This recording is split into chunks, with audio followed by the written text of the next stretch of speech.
أعوذ بالله من الشيطان الرجيم. بسم الله الرحمن الرحيم. يا أيها الناس ضرب مثل فاستمعوا له إن الذين تدعون من دون الله لن يخلقوا ذبابا ولو اجتمعوا له وَإِن يَسْلُبْهُمُ الذُّبَابُ شَيْئًا لَّا يَسْتَنقِذُوهُ مِنْهُ ضَعُفَ الطَّالِبُ وَالْمَطْلُوبُ۔ اے لوگوں، ایک مثال بیان کی جاتی ہے، اسے کان لگا کر سنو۔ وہ بت جنہیں تم اللہ کے سوا پوجتے ہو وہ ہرگز ایک مکھی بھی نہیں بنا سکیں گے، اگرچہ وہ سب اس کے لیے جمع ہو جائیں، اور وہ مکھی بنانا تو درکنار، اگر مکھی ان بتوں سے کچھ شہد اور زعفران وغیرہ جو ان پر ملا جاتا ہے چھین کر لے جائے تو وہ اس سے چھڑا بھی نہیں سکتے۔ طالب اور مطلوب یعنی بت کے پجاری اور بت دونوں کتنے کمزور ہیں۔ ما قدر اللہ حق قدرہ ان اللہ لقوی عزیز۔ انہوں نے اللہ کی قدر نہ جانی جیسی جاننا چاہیے تھی، بے شک اللہ قوت والا غالب ہے۔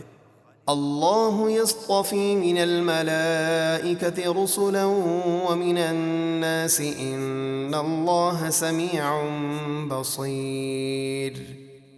اللہ فرشتوں میں سے رسول چن لیتا ہے، اور وہ اللہ تعالیٰ اور انبیاء علیہم السلام کے درمیان وحی پہنچانے کا ذریعہ ہوتے ہیں، اور اسی طرح لوگوں کی روحیں قبض کرنے اور دیگر امور سر انجام دینے کے لیے اللہ تعالیٰ اور لوگوں کے درمیان واسطہ ہوتے ہیں، اور انسانوں میں سے بھی رسول چن لیتا ہے، بے شک اللہ سنتا دیکھتا ہے۔ يعلم ما بين أيديهم وما خلفهم وإلى الله ترجع الأمور۔ وہ جانتا ہے جو ان کے آگے ہے اور جو ان کے پیچھے ہے، یعنی ان کے اگلے پچھلے تمام حالات اللہ کے علم میں ہیں، اور اللہ ہی کی طرف سب کام لوٹائے جاتے ہیں۔ يا أيها الذين آمنوا اركعوا واسجدوا واعبدوا ربكم وافعلوا الخير لعلكم تفلحون۔ اے ایمان والو، رکوع کرو اور سجدہ کرو اور اپنے رب کی بندگی کرو اور نیک کام کرتے رہو تاکہ تم کامیابی حاصل کر لو۔ وجاهدوا في الله حق جهاده هو اجتباكم وما جعل عليكم في الدين من حرج ملة أبيكم إبراهيم هو سماكم المسلمين من قبل وفي هذا ليكون الرسول شهيدا عليكم وتكونوا شهداء على الناس فأقيموا الصلاة وآتوا الزكاة واعتصموا بالله هو مولاكم فنعم المولى ونعم النصير۔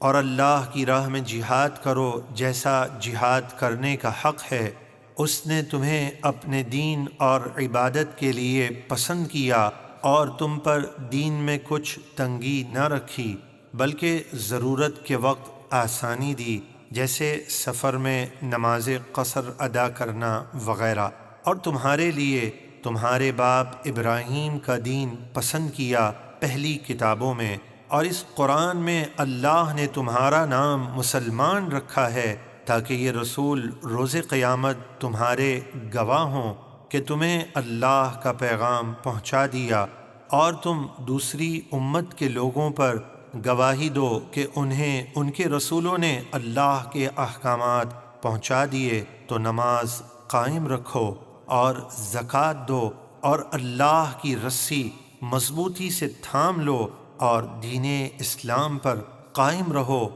وہ تمہارا مولا ہے، تو وہ کیا ہی اچھا مولا اور کیا ہی اچھا مددگار ہے۔